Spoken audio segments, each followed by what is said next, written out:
आजादी दो, महंगाई से आजादी दो, महंगाई से आजादी दो। जी, मेरा नाम मुनज़्ज़ा है। हम औरतों को इस तरह कैसे अपने साथ मिलाते हैं, औरतों के मसाइल को सुनते हैं, उसको हल करने की कोशिश में हम उनको अपने साथ जोड़ते हैं। और साथ हमारा यूनियन के साथ ताल्लुक़ है, डोमेस्टिक वर्कर यूनियन को भी हम मज़ीद मुनज़्ज़म कर रहे हैं, औरतें हमारे साथ शामिल हैं क्योंकि उनके जो मसाइल हैं हम उनको हल करने की कोशिश कर रहे हैं। मुनज़्ज़म होने का ये मकसद नहीं कि एक जगह बैठ जाए, हम इनको 15 दिन बाद, 20 दिन बाद या महीने में 2 दफ़ा इकट्ठा करते हैं, इनके मसाइल सुनते हैं और आगे लेके जाते हैं और इनकी आवाज़ बनने की कोशिश करते हैं। इस तरह जैसे हमारा 2019 का एक्ट है डोमेस्टिक वर्कर का, वो पास हो गया, उसकी अब पॉलिसी भी कंप्लीट है उसका और कार्ड बनने वाले हैं। अब हम इन लोगों को इकट्ठा करके वो कार्ड बनाने की कोशिश कर रहे हैं, जो इसका एक मजदूर कार्ड बनेगा और औरतों को थोड़ी सी मुश्किलात कम होंगी। जो डोमेस्टिक वर्कर्स हैं, डोमेस्टिक हेल्प है, उनके मसाइल कौन से हैं? क्या महंगाई के अलावा क्या हिरासा होना, उनको 100 तरह की बातें सुनना, कुछ इस बारे में ज़रा बताएं। औरतों डोमेस्टिक वर्कर होने के हवाले से औरतों को बहुत सारे मसाइल हैं। घर से आते जाते जो मुश्किलात पेश होती हैं वो अलग, जो घर में बैठी ख़वातीन आसपास के लोग या उनके रिश्तेदार उनके लिए मसाइल करती हैं तो वो मेंटली डिस्टर्ब होती हैं। उससे डिस्टर्ब होने से उनके काम में कमी आती है, वहाँ भी मसाइल बनते हैं। और हरासमेंट का जो इशू है ना, वो लोगों के घर में जो वो जाके काम करती हैं लोग उनको अपने बराबर नहीं समझ ले। इसीलिए जो हमारे एक्ट में चीज़ें शामिल की गई हैं कि औरतों को मासी नौकर नहीं कहा जाएगा, आइंदा वर्कर कहा जाएगा, क्योंकि इनको डिसेंट वर्क में हम ला रहे हैं।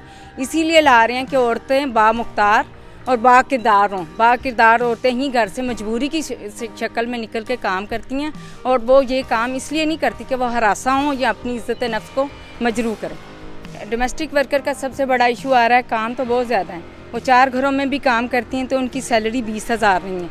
हमारे एक्ट में ये भी शामिल है कि वो उनकी सैलरी 20,000 हो। अगर 20,000 नहीं हो रही तो इसका इशू यहाँ आ रहा है कि क्योंकि वो मुख्तलिफ जगह पे काम करती हैं, क्योंकि जो मालिकान हैं वो इकट्ठे नहीं हैं। अगर मालिक 2,000 देता है तो एक मालिक 1,500 देता है। यहाँ पे थोड़ी सी कमी पेशी है हमारे एक्ट में, मगर वो इसको हम इस तरह हल कर रहे हैं कि उनके घंटे के औकात मुकर्रर किए जाएँ। अगर वो 8 घंटे काम करती हैं तो दूसरे वर्करों के हिसाब से उन्हें 8 घंटे की मुलाजमत के हिसाब से तनख्वाह मिले। अगर वो छुट्टी करती हैं, जैसे गवर्नमेंट का वर्कर छुट्टी करता है तो उनको भी छुट्टी करने का हक है। अगर उनकी कोई मसला, उनसे चीज़ टूट जाती है तो उसके पैसे काटे जाते हैं। अगर उसको मेडिकल इशू है तो मेडिकल वो घर वाले उनको वो राहत मुहैया नहीं करते कि अगर वो मेरी मुलाजमा बीमार हो गई हम इनको दवाई ले दें या इनकी कोई माली मदद कर दें। ये सारी मुश्किलात में शामिल है। अगर कुछ अच्छे लोग करते भी हैं तो वो वक्ती तौर पे करते हैं, मगर काम के मुताबिक वो ऐसी चीज़ें नहीं करते। हम इसीलिए चाह रहे हैं ये हमारी औरतें मुनज़्ज़म होकर हमारे एक्ट में शामिल हों, अपनी पॉलिसी में शामिल हों और अपने हक़ हासिल कर सकें। जो ख़वातीन घरों में काम करती हैं उनके साथ बहुत सारे मसाइल हैं। क्यों कि जिस घर में वो काम करने जाती हैं वो तो अपने आप को महफूज करके जाती हैं, मगर वहाँ के मर्द हज़रात उनको गाय बगाए घूरते हैं या अपनी तरफ मतवज्जा करने की कोशिश करते हैं या गुज़रते टच करने की कोशिश करते हैं या उनको कोई ऐसा काम कह देते हैं कि वो बार बार उनके बुलाने पे उनके पास आए, यानी चाय दे दो, पानी दे दो, तो वो तो समझ रही है कि मैं काम कर रही हूँ, मगर उसकी नज़रों से अंदाज़ा होता है कि वो उनको हरासा कर रही हैं। हरासा करने से वो मेंटली डिस्टर्ब हो जाती है, वो मज़ीद आगे बढ़ने की कोशिश ही नहीं करती, उसका दिमाग वहीं का वहीं रह जाती है। वो जितना काम कर रही होती है उतना करती, उससे ज़्यादा नहीं कर पाती। और काम भी नहीं छोड़ सकती। काम भी नहीं छोड़ सकती क्योंकि गुर्बत है, उसकी वजह से मजबूर है, उसका घर नहीं चलता, उसके बच्चे नहीं। हो सकता है वो ये काम अपने बच्चों को पढ़ाने के लिए कर रही है, या उनका कोई बच्चा मजदूर है या इस वजह से कर रही है, या अपने मियाँ का सहारा बनने की वजह से कर सकती है।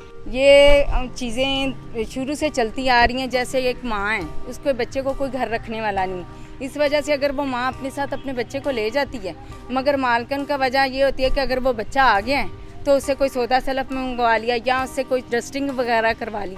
ये डोमेस्टिक वर्कर में भी चाइल्ड लेबर को इसी तरह परवान चढ़ाया जा रहा है। माँ अपनी मजबूरी से अपने बच्चे को महफूज करने के लिए अपने साथ लेके जाती हैं, मगर वो लोग इनको भी वर्कर ही समझ लेते हैं। मगर कुछ पुरानी रस्म व रवाज या हालात ऐसी हैं, गुर्बत है, इसकी वजह से चाइल्ड लेबर बढ़ता कर रही है। क्या ख़वातीन को बराबर का, जैसे एक घर में मर्द भी काम कर रहा है, औरत भी काम कर रही है, औरत भी कमा के ला रही है, मर्द भी ला रहा है, दोनों को एक ही बराबर की इज्जत मिलती है?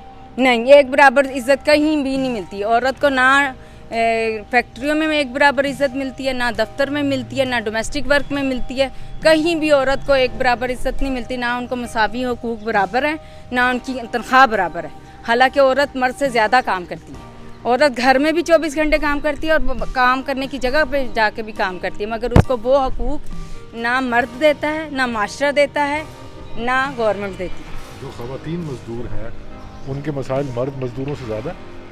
बेशक मज़दूर मर्दों के मुताबिक औरतों के मसाइल ज़रूर ज़्यादा हैं, क्योंकि उनको बीमार होने पे छुट्टी नहीं मिलती, उनके बच्चों को बीमार होने पे छुट्टी नहीं मिलती, उनको ज़चकी के दौरान छुट्टी नहीं मिलती। अगर छुट्टी मिलती है तो उनको काम से फारिग कर दिया जाता है। क्या ज़चगी के दौरान भी डोमेस्टिक हेल्प जो हैं वो आखिरी वक्त तक काम करती रहती हैं? नहीं, आखिरी वक्त तक कोई हेल्थ उनकी काम नहीं करती, क्योंकि अगर वो छुट्टी लेंगी, दफ्तरों में भी ऐसा है और डोमेस्टिक वर्कर में भी ऐसा, अगर वो मालकान से 3 माह की छुट्टी लेती है बगैर पे, उनको छुट्टी मिलेगी, बगैर पे क्या मिलेगी, काम ही ख़त्म है उनका। तो फिर वो क्या मजबूर रहती हैं कि वो उसी हालत में काम करती रहें? वो मजबूर रहती हैं क्योंकि कोई सुनने वाला नहीं। इसीलिए तो हमने लॉ बनाया है कि डोमेस्टिक वर्कर उनके घर की मुलाजमा 8 घंटे की मुलाजमा है। अगर वो भी खुद भी एक मुलाजिम है तो वो भी तो ये सोचें कि 8 घंटे वो अगर अपने दफ्तर में या किसी जगह बैठ के काम करके आते हैं, उन्हें वो सारी मराहत मिलती हैं, तो इन ख़वातीन को भी मिलनी चाहिए। डोमेस्टिक वर्कर की जो ख़वातीन हैं, जो मालकान उनको खाने पीने की अशिया देती है, उनके लिए उन्होंने बर्तन अलहदा रखे हुए हैं। वो ये आता है कि उन पर समझ लें हरासा किया जाना भी इसको कह सकते हैं, और मसावी हकूक़ भी कह सकते हैं कि उनको वो बराबर हकूक़ अपने तक वो नहीं देते, क्योंकि वो उनको मासी समझते हैं और बचा हुआ खाना अपने आगे से बचा हुआ खाना देते हैं।